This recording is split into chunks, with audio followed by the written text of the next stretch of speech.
G'day, my name is John Vile, and I'm here to tell you about my new challenge, Become a Roboticist. I've done a whole bunch of updates to this, and it's a really cool, exciting time to be alive because I think now we can have anyone become a roboticist. If you've got a little bit of background and the interest and desire, you can come and take my challenge and become a roboticist. So, is this challenge for you? Well, if you're just getting started at robotics, you've got this desire to want to do it, but you want to learn in a different way. If you want to learn how to become a roboticist through taking action, through being encouraged to build things and simulate things and play with code, then this challenge is for you. If you're someone who's super busy as well, maybe you've got another job, maybe you've got a family at home, and you want things broken down into small bits that you can do, this challenge is for you. And especially hoping that we can help to get some of the people who are already working in jobs, who are already in industry, to understand what's available with robotics and to take these skills and use them to help make the world a better place. So about me, I'm currently a roboticist working in industry.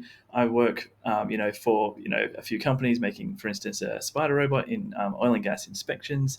I've also worked and built the Mackie and the Crichton coffee robots that we'll be using in this challenge, and I've also I've got experience in autonomous mining equipment and that sort of thing.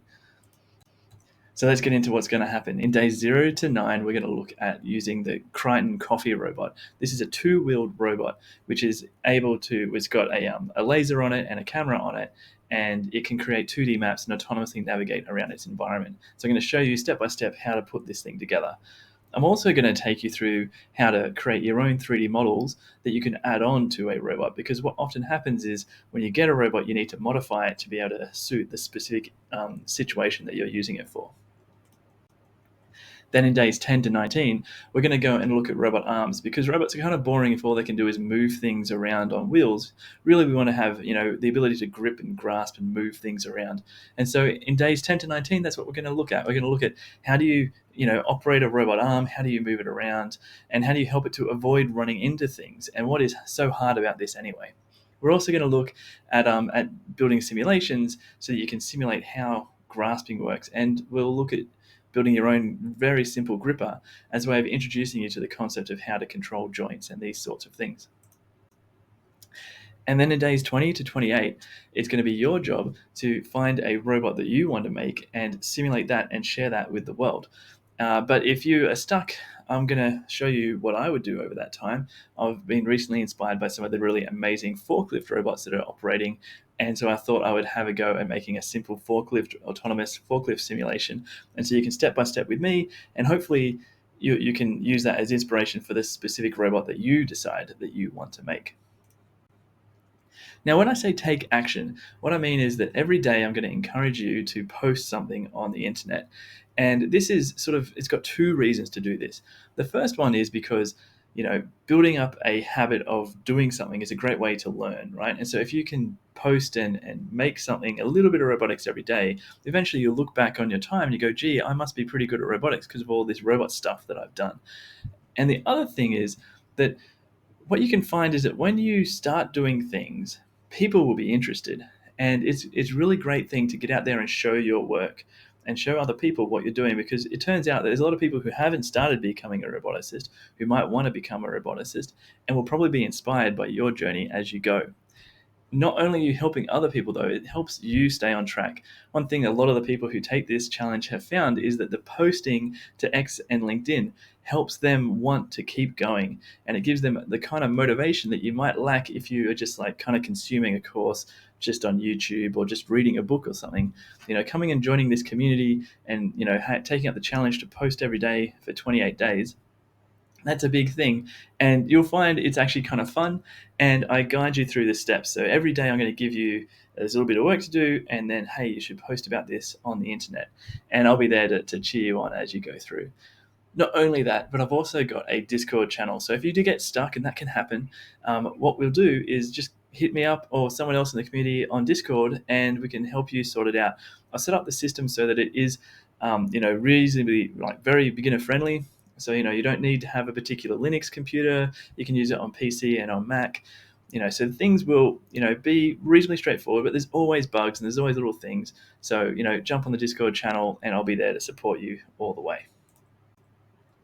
Now, A lot of people, some people are beginners when they take my challenge, and some people are a bit more advanced. And so, what I want to do to help both of those people, and who knows who you might be, is to give you kind of a smorgasbord of bonus stuff. So, if you're super, super new, you might really need some help understanding the modeling basics and some of the fundamentals about how robotics works. So, I've got a bunch of, basic videos to help you with that. And maybe you might also need to understand how version control and packages and the weird thing robotics called VCS works. So I've got some stuff to help you with that. But maybe you're on the other end and you're starting to get towards the stage where you want to start making your own physical robots and move out of simulation. Well, I've got some videos to start talking about, well, what do you need to start thinking about, and how can you take the frameworks and the stuff that we do in this challenge and apply it to a real robot. And finally, if you're the kind of person who really needs to have that high level overview, you might need a framework. You need to kind of know what are the steps that I'm trying to do before you're really okay to start embarking on something. Well, I've got that for you as well. So I've got a few frameworks and templates so that you can feel comfortable about what we're doing. And if you want to go and read those and learn about those, you can. But they're all bonus to the main objective of this challenge, which is to post something and build a little bit of robotics every day for 28 days. And I'm with you every step of the way. So the other problem is that sometimes life gets in the way. We all have this, and and I think that you can still do robotics even if you have a life, even if you have a family, if you have a full-time job. And sometimes these things will come in and they'll just override your extracurricular learning that you're doing. So for this challenge, you can have lifetime access. Basically you can come in and get the content whenever you want. Open sourced everything. So not only the code is open source, but also the tools. We're using completely open source tools, so you'll never be unable to do the stuff that you learn in this challenge. I've got a refund policy, so if you have a go and you get through this challenge, or get a bit of the way, you go, what, this is actually totally not for me. It's fine, have your money back, but thank you for trying, and hopefully you'll find someone, you can tell someone who does want to become a roboticist, come and have a go. And if you just get stuck and you want to do it, but life got in the way, we'll just come around next time. You can for free come and join the next cohort.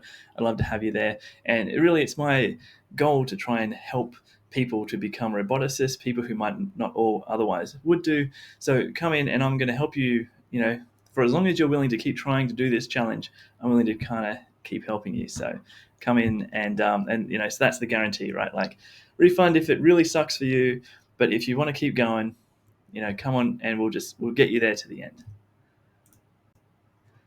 So that's it. Come and join the Become a Roboticist Challenge. The next one's starting soon. I'd love to have you there. I'd love to, show you how to become a roboticist and help you to start figuring out how to solve problems that, you might see in your own world. And I'll catch you later. Bye.